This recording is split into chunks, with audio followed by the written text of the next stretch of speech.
Shalom, shalom. ¿Sabía usted que el Eterno podía manifestarse como relámpago, como una tormenta? Sin embargo, prefirió manifestarse como una nube y fuego sobre el tabernáculo. ¿Por qué? Bueno, yo soy Mari del Negro de Irure y hoy vamos justamente a estudiar la importancia que tiene estas señales y vamos a seguir esa nube y ese fuego desde Génesis hasta Apocalipsis. Así que vamos a compartir la pantalla y vamos a ver de que esa expresión que tenía, esa nube que se veía y ese fuego, nosotros lo podemos trazar desde Génesis hasta Apocalipsis. Y la vamos a ver pues en esta parasha que es la parasha de esta semana. Y esta semana la parasha justamente es la Bejalot Ha. Vamos a ir a números 9 del 15 al 18 y vamos a ver justamente cómo dice. En el día en el que se erigía el tabernáculo, cubrió la nube el tabernáculo, que era una tienda para el testimonio, y al anochecer había sobre el tabernáculo una semblanza de fuego hasta la mañana. Así será siempre. La nube lo cubrirá de día y una semblanza de fuego habrá sobre él de noche. Y cuando se elevaba la nube sobre la tienda, después de ello emprendían la marcha los hijos de Israel y en el área en la que reposaba la nube, ahí acampaban los hijos de Israel. Así que nosotros vemos aquí, por supuesto, la nube y el fuego. Pero ese no es el único momento en que está. Nosotros también lo podemos ver y lo vemos inclusive hasta mejor en Éxodo 40, 34, 38. Dice así. Entonces una nube cubrió el tabernáculo de reunión, o sea, lo mismo que habíamos leído para esta parashá, pero en Éxodo. Y la gloria de Adonai llenó el tabernáculo. Y no podía Moisés entrar en el tabernáculo de reunión, porque la nube estaba sobre él y la gloria de Adonai lo llenaba. Y cuando la nube se alzaba el tabernáculo, los hijos de Israel se movían en toda su jornada. Pero si la nube no se alzaba, no se movía hasta el día que ella se alzaba, porque la nube de Adonai estaba de día sobre el tabernáculo y de noche había fuego en él a la vista de toda la casa de Israel. Así que aquí vemos la nube en una cosa que estaba sobre el tabernáculo y la gloria de Adonai lo llenaba. Algunos comentaristas dicen que lo que estaba llenándose era la nube, el tabernáculo o la tienda pues de reunión. Pero la gloria de Adonai llenaba, era la nube donde estaba justamente dentro de esa tienda de reunión. Un poquito diferente el concepto, ¿verdad? Pero también fíjense en otra cosa interesante. Dice, porque la nube de Adonai estaba de día sobre el tabernáculo y de noche había fuego en él. Oh, no es que había fuego en el tabernáculo. Algunos comentaristas dicen que es la nube la cual de día estaba y de noche esa misma nube había fuego en la nube. Bueno, eso es el comentario. Interesante, ¿no? Ok, vamos a seguir. Sin embargo, nosotros también podemos ver que tenemos que aclarar ciertos conceptos. Por ejemplo, aquí, la gloria de Adonai o la gloria de Dios, también llamada Kabod en hebreo, y significa peso, importancia, majestad, representa la manifestación de sus cualidades internas, ¿ok? Es decir, Esto es sacado de la enciclopedia judía. Aquí la gloria de Dios, también ya denominada Kabod en hebreo, es simplemente las manifestaciones de Dios. Eso es lo que es la gloria de Dios. O sea, las características que tiene el Eterno. Paciente, Él es paciente, es misericordioso, Él es bondadoso, es todopoderoso, Él es verdadero. O sea, todas las características de Adonai es lo que conforma la o su gloria. A eso es lo que se refiere. Vamos a ver otro concepto bien importante antes de seguir. Dice Benjamin Sommer acerca de eso, explica que Kabod era entendido en Israel antiguo como la manifestación perceptible de la presencia divina. Es decir, entonces, que la manifestación de Dios es en base a estas cualidades, ¿ok? A estas características que tiene el Eterno. Eso es lo que está diciendo este autor. La nube, llamada también anano fuego, Esh, era el medio visible, escuche bien, el medio visible o cobertura externa de la presencia divina. Es la manera de dejarse conocer. Entonces, mis hermanos, hasta ahora, la gloria de Dios es la característica, ¿verdad? Vamos a decir, la personalidad, ¿verdad? Que tiene el Eterno. Ahora, la nube o el fuego es la manera como se presenta, ¿ok? Y que está llena de esa gloria, es decir, de esas características del Eterno. Ahora, tenemos que tomar en cuenta también otra palabra que es la Shekinah. ¿Ok?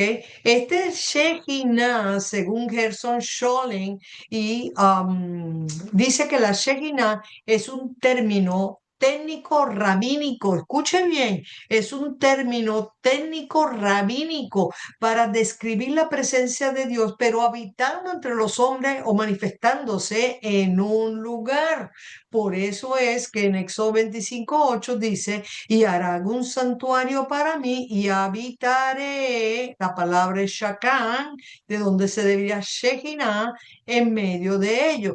¿Qué quiere decir? ¿Qué es entonces la Shekinah? No podemos confundir estos tres conceptos. La Shekinah es una palabra que no aparece en la Biblia, sino que es rabínica, o sea, es muy posterior y es utilizada para expresar, para ellos entender que cuando la gloria de Dios, la presencia de Dios se hacía visible en un lugar, entonces ellos le decían Shekinah. ¿Ok? Esa es la Shekinah. Entonces tenemos tres conceptos aquí que tenemos que entender, es la gloria de Adonai o la nube de gloria, perdón, la gloria de Adonai, lo que es la Shekinah y por supuesto estas manifestaciones de nube o estas manifestaciones de fuego, que es la manera como se presenta la gloria de Dios. Eso significa entonces de que la Shejiná sin un edificio como el tabernáculo no puede existir. Bueno, en realidad sí. Fíjense, la Mishnah en Avot 3:6 enseña que si 10 personas se sientan juntas y estudian Torah, la Shejinah, es decir, la presencia del Eterno mora, ¿ves?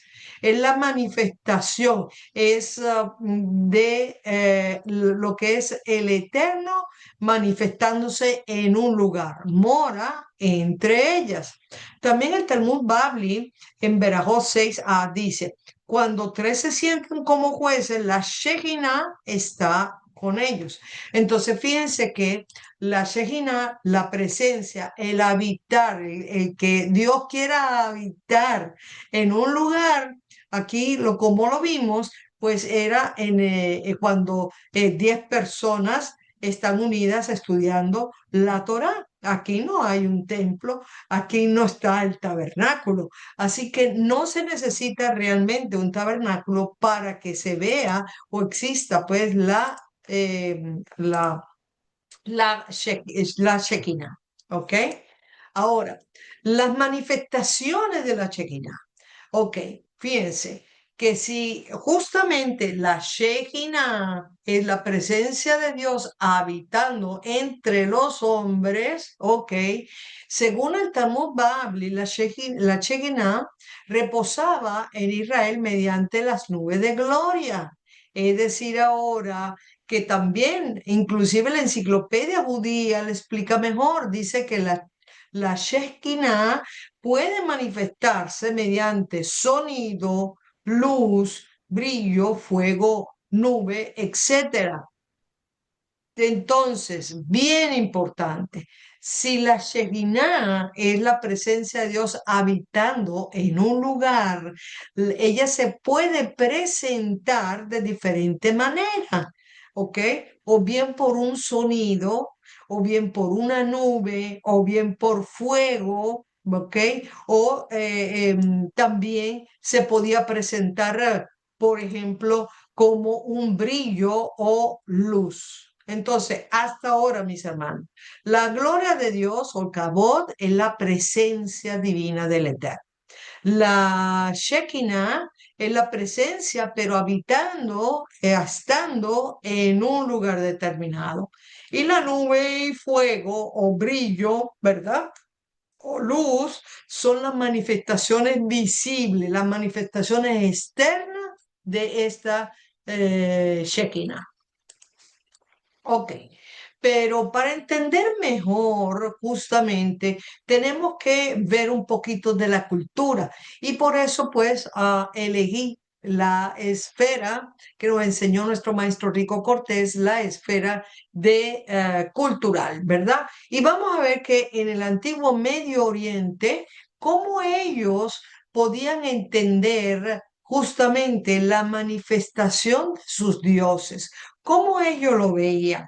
¿Qué significaba realmente para ellos el hecho de que un Dios se manifestara y cómo lo hacía? Bueno, eso va a depender del lugar. Por ejemplo, en Egipto se realizaban rituales de fuego en nombre del dios Ra, usado para mantener el orden cósmico. Por ejemplo, también utilizaban a la diosa Nut, que era como una mujer que estaba por encima, ¿verdad? En el cielo, ¿verdad? Y Ra como por ejemplo una barca, eso en Egipto. En Mesopotamia hacían rituales de exorcismo invocando el fuego, se utilizaba como elemento mágico también. Y en Canaán, esto no interesa porque es la tierra donde iba a entrar justamente Israel. O sea, el fuego era un símbolo de poder y Baal era el dios justamente del fuego, de la tormenta y podía controlarlo. Entonces aquí estamos viendo que en las regiones, los países, los pueblos que estaban alrededor de Israel tenían una imagen, ¿verdad?, de elementos como por ejemplo el fuego, como por ejemplo la tormenta. Y para ello era simplemente la manifestación del Dios en el cual ellos creían. Y por supuesto, utilizaban estos elementos para esos dioses, enseñando que, por ejemplo, fuego, como dice aquí, había pues poder. La tormenta, pues ellos podían controlar lo que era todo lo que son las manifestaciones atmosféricas. En el texto ugarítico, o sea, en Ugarit, este texto KTU 1.2, 1.4, habla del ciclo de Baal. Baal como un dios, mire qué interesante, esto sí es interesante. Baal recibía un título, este dios recibía el título de el que cabalga sobre las nubes. Según John Day, y aquí está justamente la referencia, es que es el que tiene poder y dominio de nube, viento, rayo, lluvia, etcétera, todo lo que es en el cielo. Caminar o cabalgar era tener soberanía cósmica, dominio del cielo. Baal se hacía presente en forma visible como tormenta, como nube o como rayo. Es decir, entonces, fíjate qué interesante que el dios Baal de ellos, ¿verdad? En Ugarit, tenía un título. Era un título, es que él cabalgaba sobre las nubes, pero ese era un título, el que cabalga sobre las nubes. ¿Qué significaba? Que él tenía el poder a nivel del cielo. Bien interesante, ¿no? Porque siempre pensamos que era un dios cabalgando, ¿verdad? En un caballo y utilizando pues las nubes del cielo. Pero nunca nos habíamos pensado que eso era un título. Pero en Israel, oh, aquí viene la gran diferencia.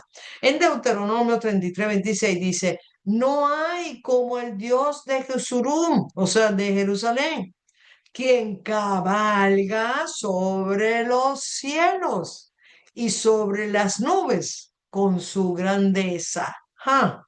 Y en Apocalipsis 19:11, entonces vi el cielo abierto y aquí un caballo blanco, y el que lo montaba se llamaba Fiel y Verdadero, y con justicia juzga y pelea. Wow, esto se puso interesante, ¿verdad?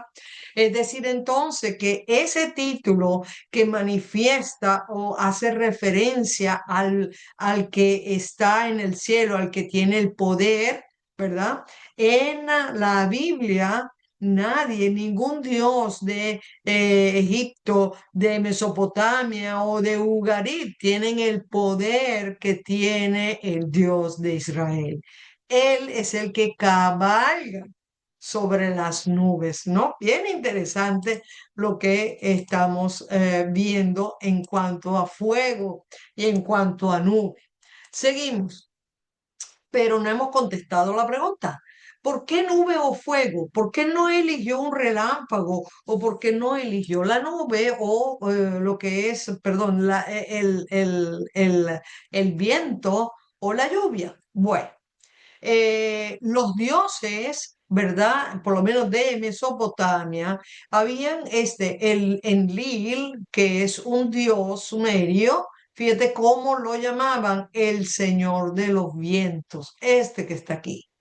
Controlaba los fenómenos atmosféricos y se manifestaba en tormentas devastadoras. Su poder era temido, pero también venerado. Ishkur o Adad era un dios mesopotámico de la tormenta. El señor de la lluvia lo llamaban, truenos e inundaciones. Su rugido era el trueno y su presencia era en las tormentas. Los dioses eran gobernantes cósmicos cuyas decisiones se manifestaban físicamente como fenómenos atmosféricos, manifestaciones de caos donde los dioses luchaban entre ellos.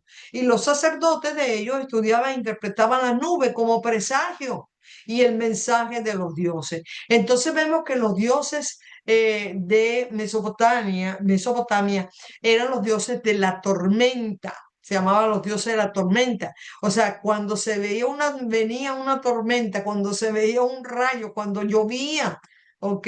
Entonces era la manifestación de ese Dios. Y los sacerdotes lo que hacían era interpretar justamente esas nubes, esa lluvia, esos rayos, ¿ok?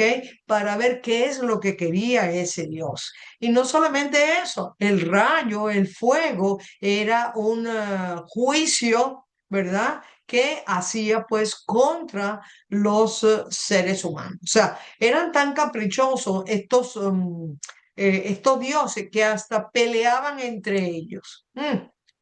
Interesante. Así que nube era poder, era dominio, era presencia de esa deidad. El fuego era poder, era juicio. El rayo, lluvia, tormenta era dominio, poder. El viento controlaba todo lo que eran los fenómenos atmosféricos. Pero hubo manifestaciones de esta para el Dios de Israel, o sea, hubo teofanía antes del Sinaí en estas manifestaciones de fuego o estas manifestaciones de nube, es decir, antes de que apareciera este fuego en el Sinaí, esta nube que cubrió la cima del Sinaí, ¿hubo estas manifestaciones anteriormente? Y eso es lo que vamos a investigar. Y de hecho, la respuesta es sí. Lo vemos desde Génesis, por eso es que vamos a seguir esta nube y este fuego desde Génesis y vamos a llegar hasta Apocalipsis. Génesis 3:8 dice, y oyeron la voz, la voz de Adonai que se paseaba, caminaba en el huerto, y el hombre y su mujer se escondieron de la presencia del Eterno. Es decir, que aquí hay una manifestación, hay un sonido, hay una voz, ¿ve? Algunos dicen se paseaba y en algunas versiones bíblicas dicen caminaba, pero había un sonido. En Génesis 15:17 dice, y sucedió que, puesto el sol y ya oscureciendo, se veía un horno humeando y una antorcha de fuego que se paseaba por entre los animales divididos. Esto está hablando justamente de Abraham cuando hizo el pacto de las partes. Dios se manifestó, escuche bien todas las palabras, todo el vocabulario que se está utilizando.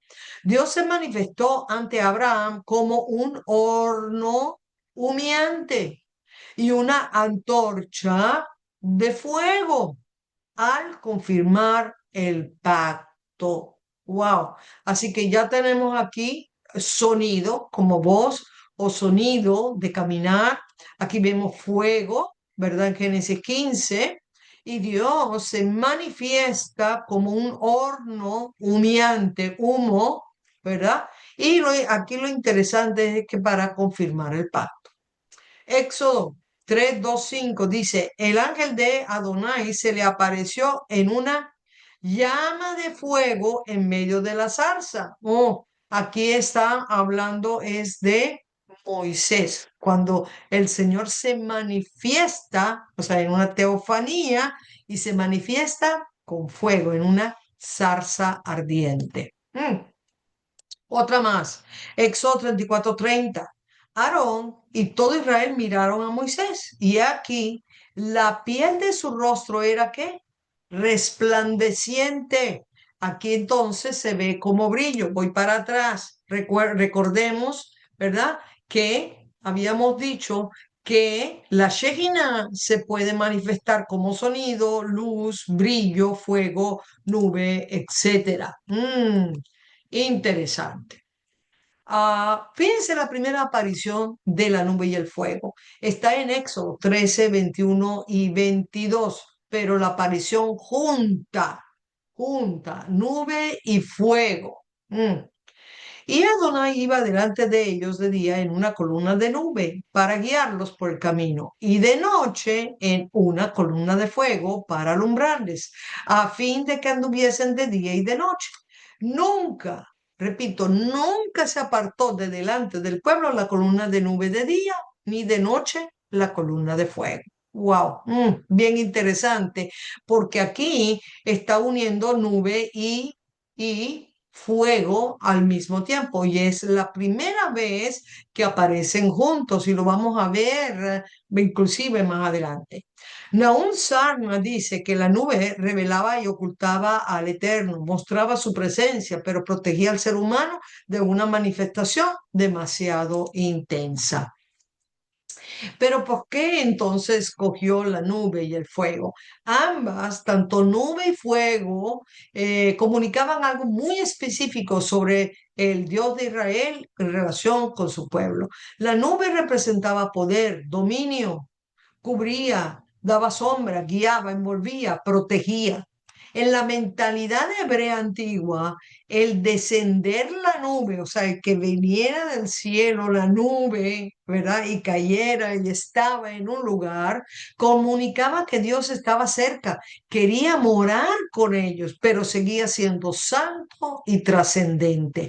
Es decir, esta es la única, vamos a ver, la única religión, por decirlo de alguna manera, en que Dios, el que quiere morar con el hombre y permite una relación. Dios se comunica con el ser humano. En cambio, en el antiguo Medio Oriente no era así. El hombre trataba de comunicarse con sus dioses. En cambio, en Israel era todo lo contrario. Mm. Pero la nube protege a Israel en el Mar Rojo. Fíjate que es una de las funciones que tenía la nube, que era protección. Vamos a ver Éxodo 14, 19 al 20, dice, y asimismo la columna de nube que iba delante de ellos se apartó y se puso a sus espaldas. ¡Wow! Esto no era cualquier nube. No es, mire, hermano, esto no es una nube que trae lluvia que usted ve en el cielo. No, este era una nube totalmente diferente. Protegía a Israel. La nube que iba delante del pueblo cuando caminaban, ¿verdad? Cuando los egipcios se estaban acercando, la nube de adelante se movió y se fue a la parte de atrás para proteger al pueblo. ¿Qué nube hace esto? Esto es una nube especial. Es, por lo tanto, lo que se denomina la nube de gloria, que habla la palabra. Así que esto es simplemente una nube que está haciendo aquí una protección militar. Y, ok, ¿y el fuego que representaba? El fuego representa santidad, purificación, consumía lo impuro, iluminaba, daba dirección también. De noche mostraba que Dios seguía vigilando, estaba allí, guiando, habitando en medio del campamento. ¿Y por qué entonces no eligió un relámpago, tormenta constante? Porque en el antiguo Medio Oriente esta tormenta significaba caos, juicio, terror, guerra, guerra. Ujú. Pero en el Sinaí sí hubo truenos, relámpagos, terremotos, hubo humo. Oh, sí, vamos a verlo. Está en Éxodo 19, del 16 en adelante, y dice así. Vino la mañana y vinieron truenos, aquí está, y relámpagos, oh, también, y espesa nube sobre el monte. Sonido, hubo sonido de qué, de bocina, se cree que chofar, ¿verdad? Muy fuerte. En el monte Sinaí humeaba, había humo, porque Adonai había descendido, wow, había morado, la Shekinah, ajá, sobre él en fuego, ¿eh? Y el humo subía como el humo de un horno. Oh, el humo de un horno, como le pasó a Abraham. Y todo el monte se estremecía en gran manera, o sea, como un terremoto. Moisés hablaba y Dios le respondía con voz tronante. ¡Wow! Aquí es como si en el Edén, cuando Dios hablaba con Adán. Así que aquí vemos ciertas manifestaciones que de verdad era no solamente asombrosas en cuanto a la magnitud y la forma en que se presenta, no era solamente eso, es que cada una de estas manifestaciones el pueblo se daba cuenta de que no eran los dioses de Egipto de donde ellos habían salido. Y eso es bien importante. Es decir, entonces, que Dios respondía y descendió Adonai sobre el monte Sinaí. Wow. Entonces, cada una de estas manifestaciones que ellos veían, ellos estaban viendo que no eran los dioses de Egipto, no eran los dioses de Canaán, no eran los dioses de Mesopotamia, no. No, porque el humo era la gloria descendiendo. Lo que era el fuego era la santidad y juicio. La nube como tal era la presencia del Eterno. Los truenos y relámpagos reflejaban el poder, el juicio. La trompeta, o sea, el sonido de este shofar era entronización. del Eterno. Y la voz que vemos aquí, la voz es la autoridad del legislador del pacto. Es decir, lo que estaba viendo esta gente en el Sinaí no era solamente una teofanía, ay, veo una nube que bajó o veo el rayo, qué miedo. No, es que estaba viendo la representación física del Dios de Israel. Y eso es bien importante. Esto es bien interesante, que eso no le pasó realmente a todo el mundo, ¿verdad? Ok, seguimos. Entonces, eso es lo que revela todas estas manifestaciones físicas. Ok, vamos a ir entonces en cuanto a las nubes, ok, y la gloria. Fíjense qué interesante. En Éxodo 13, 21, 22 se ve bien claro que son dos cosas diferentes. Y Adonai iba delante de ellos de día en una columna de nube para guiarlos por el camino. Y de noche, ¿verdad? En columna de fuego para alumbrarles, a fin de que anduviesen de día y de noche. Nunca se apartó delante del pueblo la columna de nube de día, ni de noche la columna de fuego. Oh, entonces, ¿había nube? Sí, pero esa nube, muchos rabinos y muchos comentaristas le dicen nubes de gloria, en plural, mi hermano, en plural. ¿Por qué? Bueno, el comentario que tiene, por ejemplo, el Humash Art Scroll, y aquí está también en la referencia, dice que las nubes, en plural de gloria, rodeaban a Israel por los cuatro costados. Una sobre ellos, escuche bien el comentario, una sobre ellos, otra debajo de ellos, una delante de ellos, que nivelaba el terreno, destruyendo serpientes y escorpiones. ¿Qué está diciendo? Que le dicen, los comentaristas le dicen, nubes de gloria, no nube, nubes en plural, porque ellos consideran que habían varias nubes. Oh, interesante. Es decir, la de adelante, ¿ok? Tenía una función. ¿Cuál era la función? La de adelante, no la nube que era en la mañana y que en la noche se volvía una columna de fuego. Esa no, esa daba protección, tenía también su función, pero la de adelante preparaba el terreno y quitaba, ¿verdad? Espantaba todo lo que eran animales a lo mejor peligrosos, ponzoñosos, como por ejemplo, no sé, este, serpientes, escorpiones, no sé, ciertos roedores que existen, ¿verdad? También en el desierto, coyotes. O sea, esa era la función que tenía la nube de adelante. Increíble, ¿no? Después tenía una nube a los lados, o sea, derecha, izquierda, ¿verdad? La de adelante, y por supuesto, rodeaba completamente al pueblo. El Talmud también tiene la misma idea y también el Midrash. Rashi dice que estas nubes de gloria rodeaban completamente al pueblo, no solo lo guiaba, simbolizaba protección total durante el éxodo. Fíjense bien ahora, mira qué interesante conseguí esto. Dice, una nube arriba, una debajo, cuatro alrededor y una delante que allanaba el camino. ¿Cuántas son, mis hermanos? Cuatro, cinco, seis, siete nubes. Oh, ahora sí es verdad. Siete nubes. O sea, ellos tenían una nube arriba que las protegía, claro, del sol, de la inclemencia, ¿verdad? De lo que es la atmósfera en ese momento.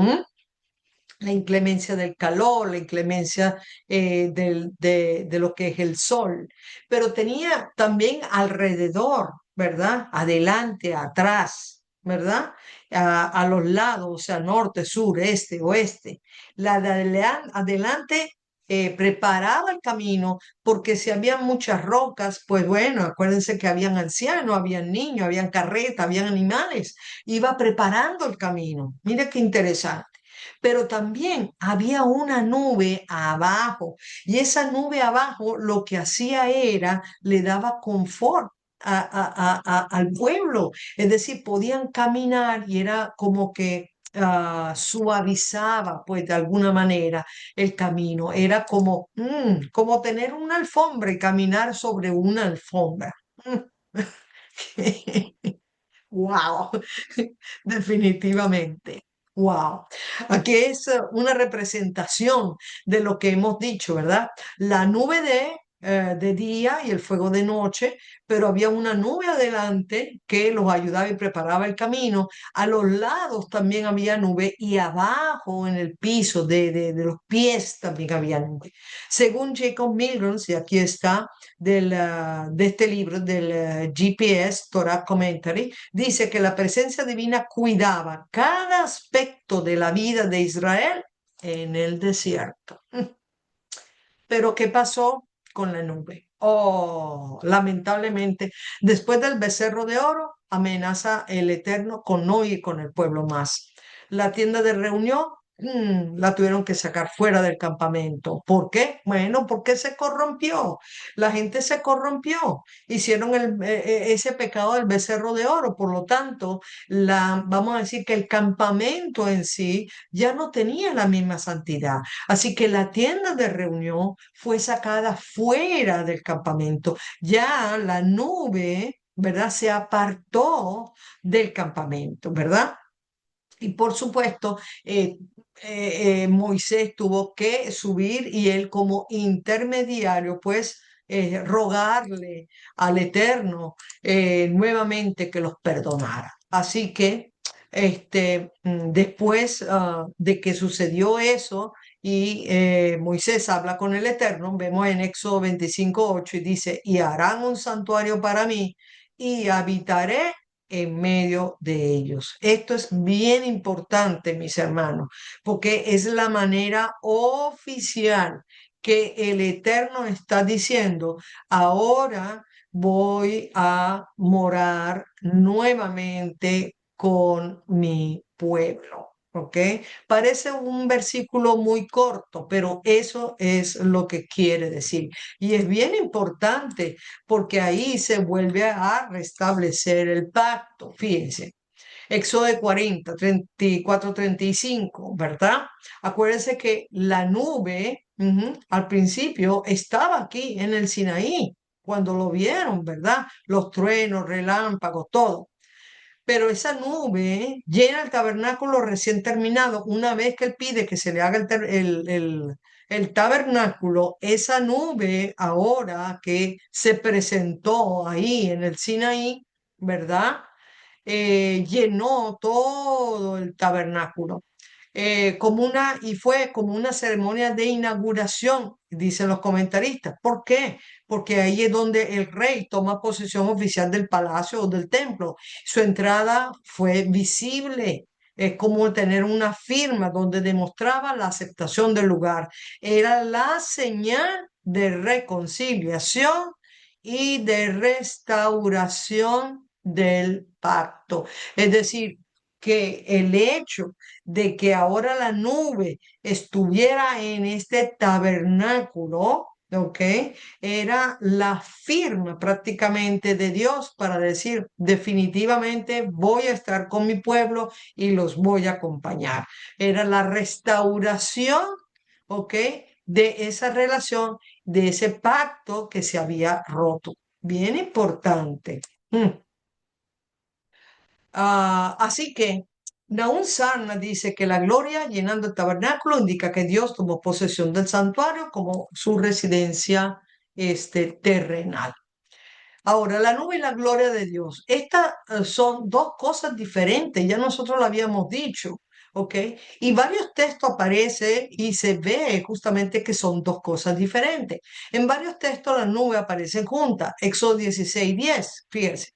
Y mirando al desierto, he aquí la gloria de Adonai apareció en la nube. no es que se apareció la gloria, es que la gloria apareció en la nube.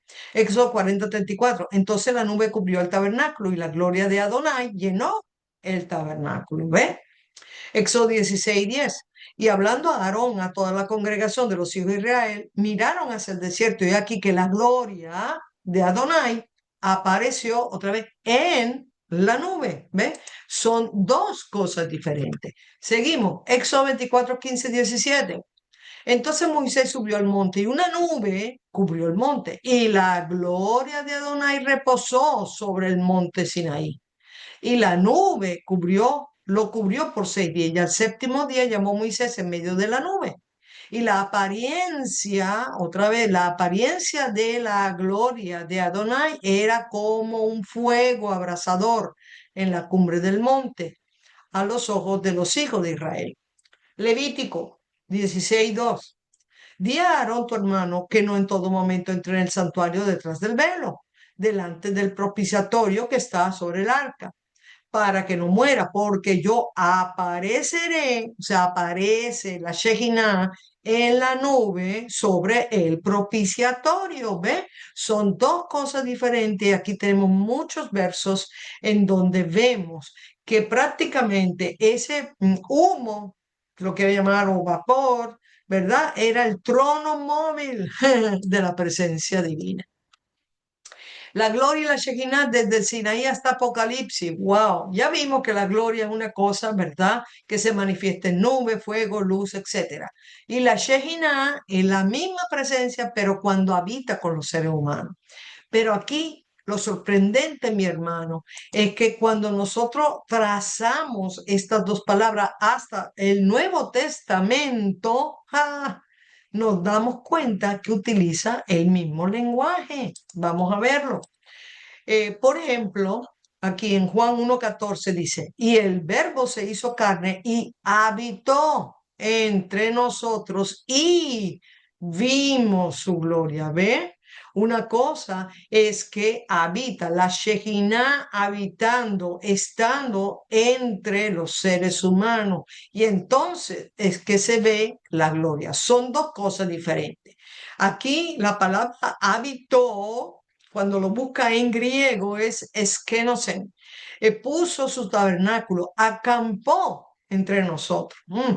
Los académicos dicen que Juan, aquí, este Juan, hace referencia directa al tabernáculo y a la Shejinah, presentando a Yeshua como la manifestación de esa presencia y de esa gloria. Mira este que interesante también, Mateo 17, 1 al 5. Dice, y se transfiguró delante de ellos y resplandeció su rostro como el sol, igualito que Moisés, y sus vestidos se hicieron blancos como la luz. Mientras él aún hablaba, una nube de luz lo cubrió y aquí una voz desde la nube que decía, este es mi hijo amado en quien tengo complacencia. A él oír, wow. Y entonces aquí vemos otra vez, ¿verdad? Lo mismo, los mismos vamos a elementos que se presentan en el monte Sinaí, la gloria de la nube, el resplandor, la voz, wow. Es decir, que vemos tantas cosas que aparecen en el Nuevo Testamento y que lo podemos ver completamente reflejado en el Sinaí. G.K. Bale dice, la transfiguración presenta a Yeshua como el nuevo lugar donde habita la gloria divina. Juan 2:9. Yeshua mismo dice, destruid este templo y en 3 días lo levantaré. Es decir, como el templo donde habita la gloria del Eterno, ¿verdad? Juan 2:21 y Juan aclara, él habla del templo de su cuerpo. Finalmente, la historia culmina con Apocalipsis 21:3. He aquí que el tabernáculo de Dios con los hombres, Él morará con ellos. Apocalipsis 21:23. La ciudad no tiene necesidad de sol ni de luna que brille en ella. Está hablando de la Nueva Jerusalén, porque la gloria de el Eterno ilumina y el Cordero es su lumbrera. Wow. Entonces, mis hermanos, ¿qué podemos de nosotros decir? Bueno, nosotros podemos decir prácticamente que la nube de gloria no es una simple nube, ¿verdad?